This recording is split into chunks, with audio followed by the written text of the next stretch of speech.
يا أيها الذين آمنوا كتب عليكم الصيام كما كتب على الذين من قبلكم لعلكم تتقون. So this is a verse we've seen many times before. We've heard this many times before, especially in the lead up to Ramadan. But what does this verse actually mean? Can anybody translate this for me? Okay, no. So because unfortunately our mother tongue isn't Arabic, we don't really understand Arabic language, which is a bit of an issue, right? So the translation actually means, "O you who have believed, decreed upon you is fasting as it was decreed upon those before you, that you may become righteous." So can everybody see the word taqwa in the ayah?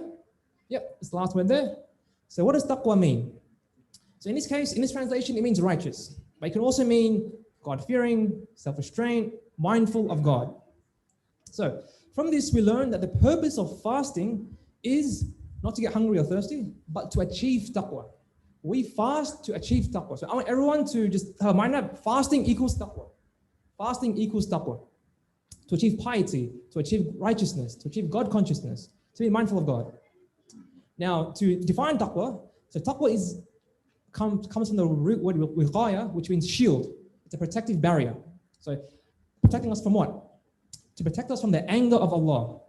It is putting a protective barrier between yourself and Allah's punishment. A barrier between yourself and the punishment. Taqwa also means doing what Allah commanded and avoiding the forbidden. Doing halal, avoiding haram. Now, the Sahabi were asking about this question, right? Umar asked Ubay about taqwa. Ubay said, "Have you ever walked across a thorny path?" So you know how some plants have thorns? So imagine imagine that you're about to leave your house, and between your entrance and the path was 1,000 thorns, right? So Ubay says, "Have you ever walked across a thorny path?" Umar replies, "Yes, I have." Ubay then asked, "How did you travel across this thorny path?" Umar replied, "I roll up my garment and I am very cautious with where I step to avoid touching the thorns." So Ubay responded, "This is taqwa." Maybe none of us have experienced walking across a thorny path because we live in the suburbs and in the city. Fair enough.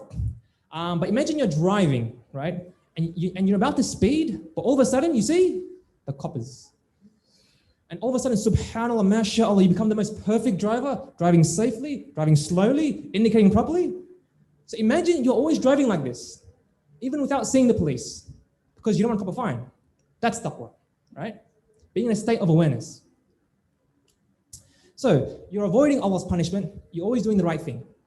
Allah has commanded us to fast because fasting is the quickest way and easiest way to attain taqwa. We fast to attain taqwa.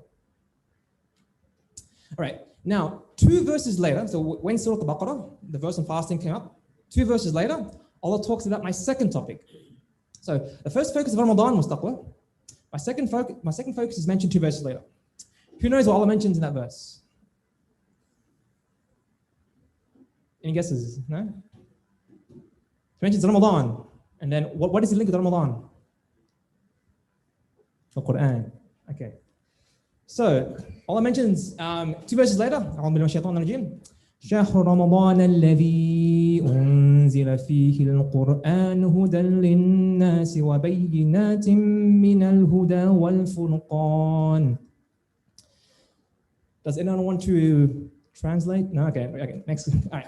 So translates as the month of Ramadan is that in which was revealed the Quran, a guidance for the people and clear proofs of guidance and criterion. Right. So this portion of the verse talks about the Quran. You can see the Quran there. Quran. Okay. Now, the Quran came down and was revealed in Ramadan. We know that, right? So this month is important because it is the month in which Allah gave relief to all of humanity. Allah decided to speak to us for one last time. Allah gave us guidance. The Quran is one message that is relevant to every single human being directly from Allah, the message. From now until the last human being walks on this planet, on this earth.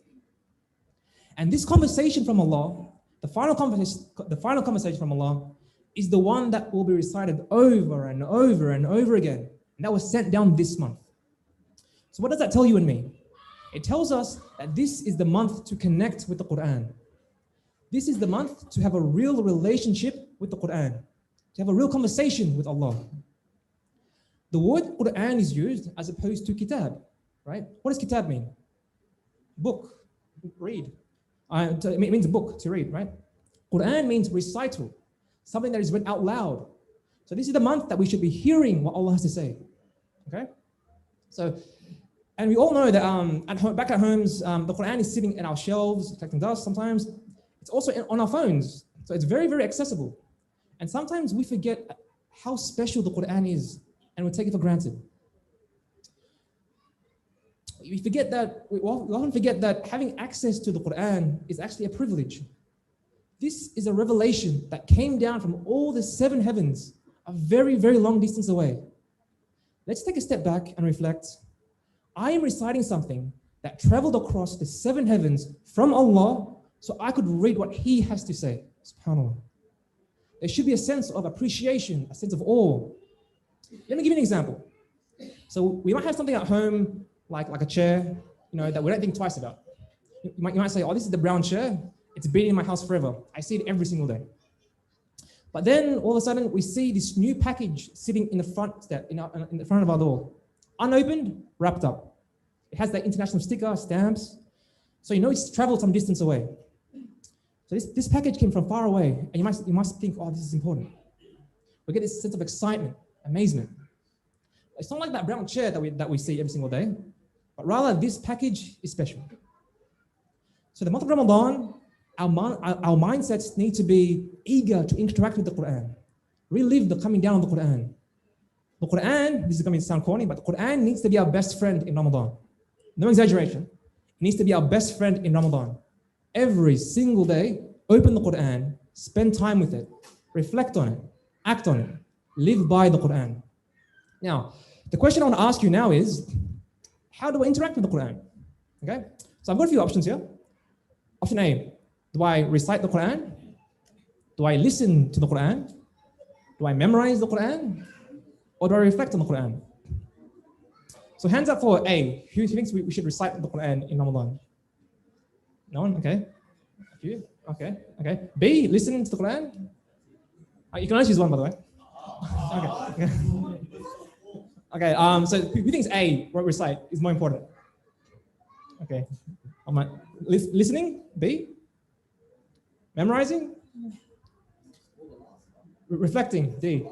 Everyone's, okay. Okay. So when we think about Ramadan, many of us think about fasting, right? We think about iftars, maybe there's Halden Street hangouts. But sometimes we lose sight of the Quran. And what we do with the Quran, unfortunately, is that we reduce it to recitation only. So many of us resort to option A. So we either recite the Quran or we listen to the Quran. Both of which are very, very good. Listening and reciting are very, very good. But the Quran didn't come down only to be recited. The Quran came down to be understood. The Quran came with a message. The Quran didn't come for sounds. Yes, it sounds nice, but the Quran came with a message. This is a month to connect, not just with the sounds of the Quran, but more importantly with the message of the Quran. So, how do I interact with the Quran? So that question, how do I interact with the Quran? The answer is E. Obviously, it depends. All right. So, and the reason is because every single one of us is at a different stage with how we interact with the Quran, right? Some of us still learning to read. Others have memorized the Quran, and others have gone beyond and they know Arabic and they can actually understand the Quran. So let's go through each option, right? Option number A, recite. So this option is good if you have a good Arabic background and you understand the verses being recited. If you understand the verses being recited, then your goal is to read as much as possible, 2, 3, 4, 5 khatma as possible. For those who struggle to translate those 2 verses before, maybe this option isn't for you, right? Option number B, who should be doing this? So for those who are still learning to read the Quran, then listening should be your focus. But there's a catch, there's a condition. You don't only listen to the Quran, but you open up the translation and you read along. That way you get the benefit of listening to the beautiful recitation as well as the message of the Quran. So as you listen, you read the translation. And this is actually a very important exercise even outside Ramadan, because that translation leads to understanding. So you benefit from the message, you benefit from the guidance. Option C. memorize. For those who aim to memorize the Quran and have been memorizing already, you can still continue this. This is a very good thing to do. And some people might have a connection with particular verses in the Quran. So, and once you've understood something and you learnt about it, it connects with you, right? So for those verses, maybe it's encouraged for you to memorize those verses. So then in Salah, you recite those verses again. And this time we're actually understanding or reciting. And we're reflecting on that meaning. We're reflecting on that guidance because we know it already. And memorization is also a good way for the Quran to be in our hearts. And it becomes even more powerful if we understand the verses we are reading. And option D, which everyone mentioned, is to reflect. So if your Arabic is weak and you're still developing and you don't understand what you're reading, you're not really benefiting from the guidance of the Quran. Remember, the Quran is sent down as a guidance for mankind. We need to understand the Quran, listen to its guidance, then act upon it. Sorry? Yeah.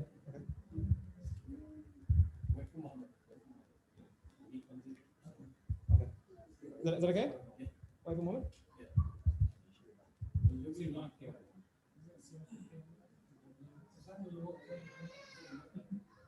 Okay. I'll stop when I'm told to. I've got a lot. Okay. So reflection. So it's very beneficial spending time understanding the verses we memorized, right? So for example, Surah Al-Adiyat in Juz' Amma, we all know this surah. So it might be exercise to listen to the tafsir, listen to the explanation of that surah, and try to understand the overall meaning of that surah. Why was that surah revealed, right?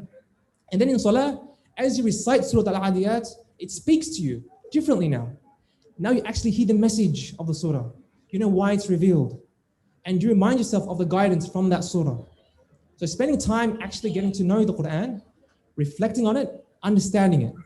This is something that we don't do enough, especially since our Arabic is not our mother's tongue. So from these options, I would like to encourage a combination of the four, but mainly focusing on reflecting and understanding. So let's just say we have 90 minutes in a day to spend the time with the Quran. How would you split that 90 minutes?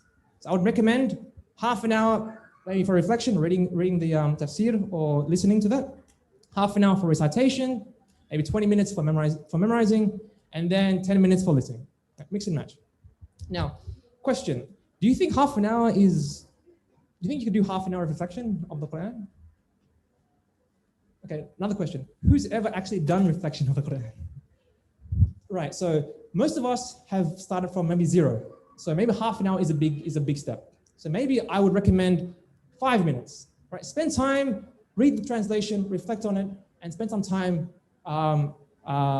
reflect on the Quran. And then recite, listen, memorize, inshallah.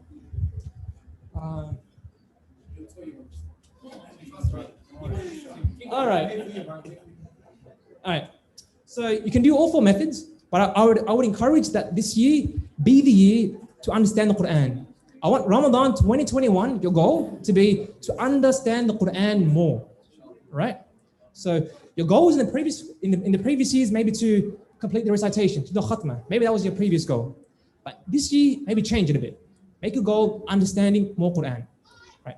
I'll give you 3 tips for understanding more Quran, right? Tip number 1, prioritize understanding and reflection. Allah says, أَفَلَا يَتَدَبَّرُونَ الْقُرْآنِ.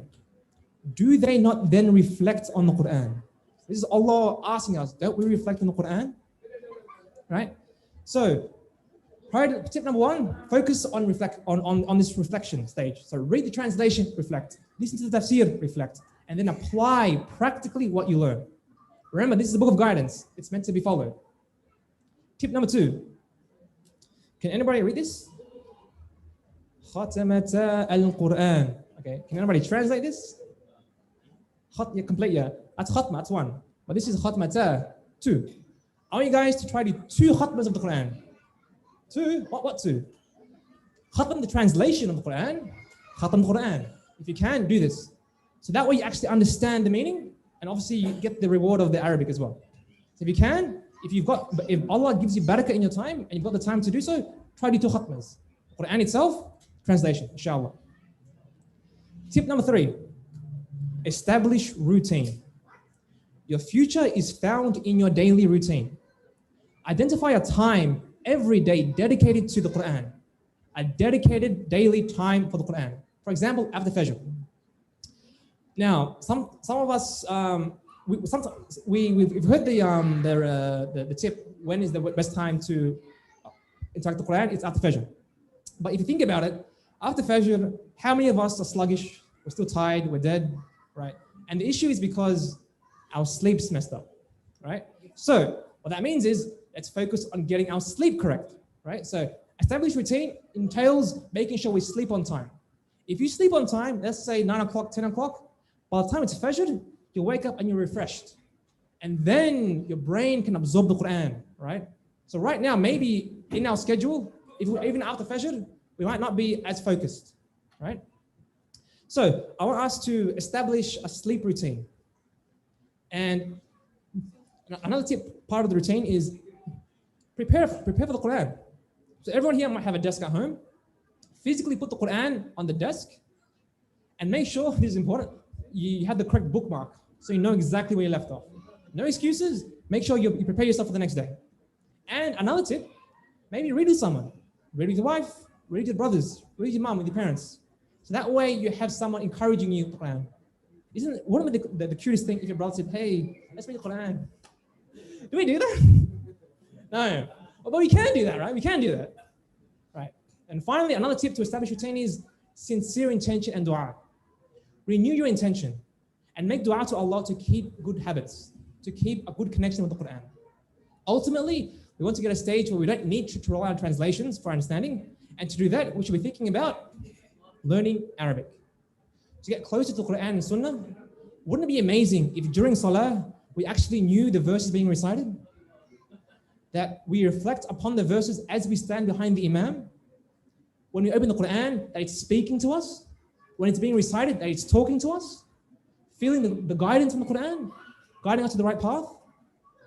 So brothers and sisters who want to take this extra step, getting closer to the Quran, I would encourage you to start thinking about your Arabic journey. It will take some time, of course. Learning a new language is tough.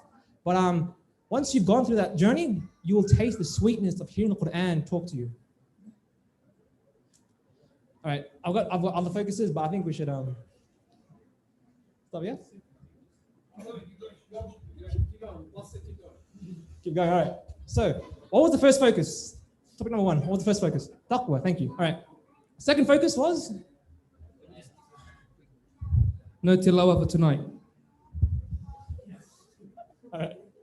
All right. So first focus was taqwa. Second focus was? I was speaking about the whole Quran. Thank you. All right. On to the last focus. Right. So, question. What was the surah that we were referencing to again? Al-Baqarah. Okay, good. All right. So, in Surah Al-Baqarah, verse 183, we mentioned that it talks about fasting. And fasting equals taqwa. Fasting equals taqwa. Okay. Verse 184, next verse. I didn't describe this, but it talks about the rules of fasting. Verse 185 talks about the Quran. We just mentioned that. Verse 186, verse 187 talks about the rules of fasting. All right. So, in between this, fasting, Ramadan, fasting, in between all of that is my third topic. Oh, sorry, another point. So that 187 of fasting supersedes 184, so that was an older rule. 187 is a new rule. So if you guys don't understand, read the Quran. Hold on, please. Kepada ibu-ibu, bapak-bapak, mohon beri kesempatan untuk remaja kita untuk memfokuskan ceramahnya. Oleh karena itu, mohon suaranya dikecilkan atau mohon jangan bicara. Jazakumullah khair. Okay, right, so that's a little tidbit, but weights between fasting, Ramadan, fasting is my third topic for today. All right, does anyone know what this verse is talking about? Because we should know this verse, because we're in the month of Ramadan, we're doing fasting, and this focus is right in the middle. So it's telling you it's very important, right? So what is that verse? It's talking about dua. Out of all the ibadah, dua is mentioned. So when we think about Ramadan and fasting, do we ever associate it with dua? In that list that we discussed earlier, it was fasting, Quran, good days, tarawih, dhikr, sadaqah, zakat, patience. But was dua mentioned? It's not something that we really think about, right? So why does Allah put a verse of dua in between Ramadan, right? So this is an indication that Ramadan is also the month of dua. We learned that fasting leads to taqwa. Another way to get the taqwa is with dua. So let's read the ayah.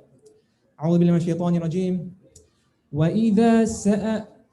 وإذا سألك عبادي عني فإني قريب أجيب دعوة الداع إذا دعان فليستجيبوا لي وليؤمنوا بي لعلهم يرشدون. We're going to pause it for azan and insyaAllah we'll continue. Mohon maaf ibu-ibu, bapak-bapak, kita akan delay sedikit. Iqamah Isya 7:20. Allahu Akbar, Allahu Akbar. Allahu Akbar, Allahu Akbar. أشهد أن لا إله إلا الله.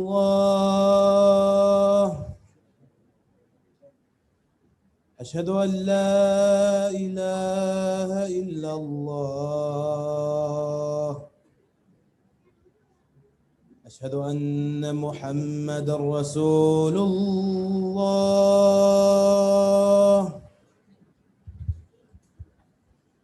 أشهد أن محمد رسول الله.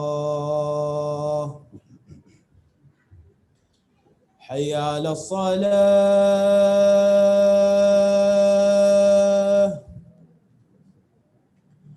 حي على الصلاة.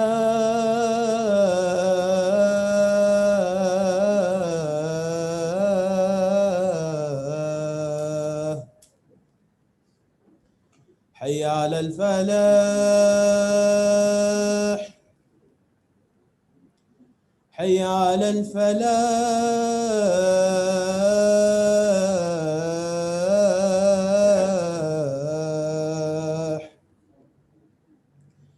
الله أكبر، الله أكبر. لا إله إلا الله. We really do love our children, but inshallah, please control our children. So if you have your kids with you, please control them and let us focus with the talk and also with the Salat al-Tarawih, Isha and Tarawih, inshallah. So the Iqamah will be at 7:20. Inshallah, this will be beneficial for everyone. Okay. So, can I get someone to translate? No. Translation. And when my servants ask you, O Muhammad, about me, indeed I am near. I respond to the call of the caller when he calls upon me. So let them try to respond to me by obedience and believe in me so that they may be rightly guided. Right. So this is the last slide, inshallah. So I'm going to take a breakdown of what this slide means because I asked the question, does that make sense, that translation? Not really. So even with translation, you might not even understand the Quran. So that's where the tafsir comes in, right? So let's break this down. First one, either, wa either. The word and when is used, not if, when's used. What's the difference between when and if? When will happen, if maybe happen. So Allah is telling us that He's waiting for us to ask about Him. He's waiting for us to make dua to Him. And we are closest to Allah in what month? When do we ask Allah more? In Ramadan, right? Shaitan is gone, distractions are gone, taqwa is building. And so when we ask about Allah, how does Allah respond? He says, فَإِنِّي قَرِيبٌ, indeed I am near. Now, one way to say this is, when my servants ask you about me, then tell them I am near. But in this, how does he say it? When my servants ask you about me, then I am near. So the conduit, Prophet Muhammad ﷺ, is removed, which means Allah is indicating He wants to talk to us directly. We can speak to Allah directly. There's no need for our mums to make dua for us, for the Prophet to make dua for us. It's us to Allah. And it's that direct link. Whereas some other religions have saints, they go through that, or the Pope or whatever. Islam, no. We can speak to Allah directly. Alhamdulillah. But sometimes we make mistakes and we feel guilty, right? Maybe we do some sins, and this may give us an excuse not to talk to Allah. Don't do that. Allah is near. He's ready to respond to you. Now, second part, ujibu, which means I respond. And this means I respond immediately, right? Sometimes we think, Allah won't respond to my prayers. But Allah says ujibu, which means I do and I will. And that gives us hope that Allah will respond to our dua. But then you might say, yeah, he'll answer dua of the shaykh, of the imam, of the hafiz. They're good Muslims. But he won't answer me, right? Because I've got these mistakes. But what does Allah say? He says, da'wat ad-da'i, the call of the caller. He didn't say believer. He didn't say the Muslim. He didn't say righteous. He didn't say pious. He said the call of the caller. Who is the caller? Anybody that calls to him is a caller. Every single one of us is a caller, right? So Allah will respond to everyone who calls to him. Now, with important people, you call them, but they don't call you back. Like, Sheikh, I left you a voicemail. Ustad, I left you an email. You didn't respond to me. But Allah is saying, when you call, إِذَا دَعَانْ, whenever you call, call Allah any time of the day, morning, day, night, He'll respond to you. So when you call someone important, maybe you might worry, did I call you at a bad time? We have this worry, right? But with Allah, any single time is the perfect time. Now, all the ayahs before referencing Ramadan, right? Before was fasting Ramadan. So this is telling us that throughout the month of Ramadan, make as much as dua as you want. Go crazy with dua. Okay. And then how does Allah respond? He says, فَلْيَسْتَجِيبُوا لِي. So let them try to respond to me. So we're asking Allah for things, right? For more money, for a good job, for good children. And in response, Allah wants us to do something for Him, to follow Him, right? Pray, be good to your parents. So, but what He mentions is that we shouldn't respond to Him, we should try to respond to Him. So there's no expectation. So we are making the request, but Allah just wants us try to respond to Him. Try to, follow Him through by obedience. Okay. And then this one is very important. وَلْيُؤْمِنُوا بِي, and believe in me. What does this mean? When you ask Allah for something and you don't get it, you start losing trust and hope in Allah. But here, Allah is saying for us to keep the faith, to believe in Him. Allah has heard your dua, but Allah also knows when the best time and way to respond to it is. Allah responds to your dua in a way that is best for you. Maybe we ask for something that's not good for us. So Allah would like to respond in a later time for something much, much better for you. Maybe what we're asking for right now isn't good for us. It will harm us. So Allah is holding it back and giving it to you when it's best for you. وَلْيُؤْمِنُوا بِي, believe in Allah. He heard you, He will answer you, but He knows what's best for you also. And then it says, لَعَلَّهُمْ يَرْشُدُونَ. Once you've done all this, inshallah, so the people who really, really know how to make dua, they are rightfully guided. They know how to connect with Allah. They understand that Allah is always listening, ready to respond. So they become aware that Allah is there.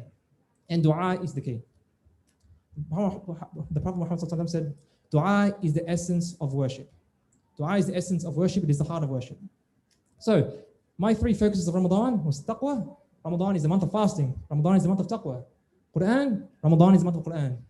And dua, Ramadan is the month of dua. Inshallah, with this knowledge, let's make an impact for Ramadan 2021. Let us have a great connection with the Quran. Let us try our best to understand the Quran, to act upon the Quran, inshallah. All right, that's it.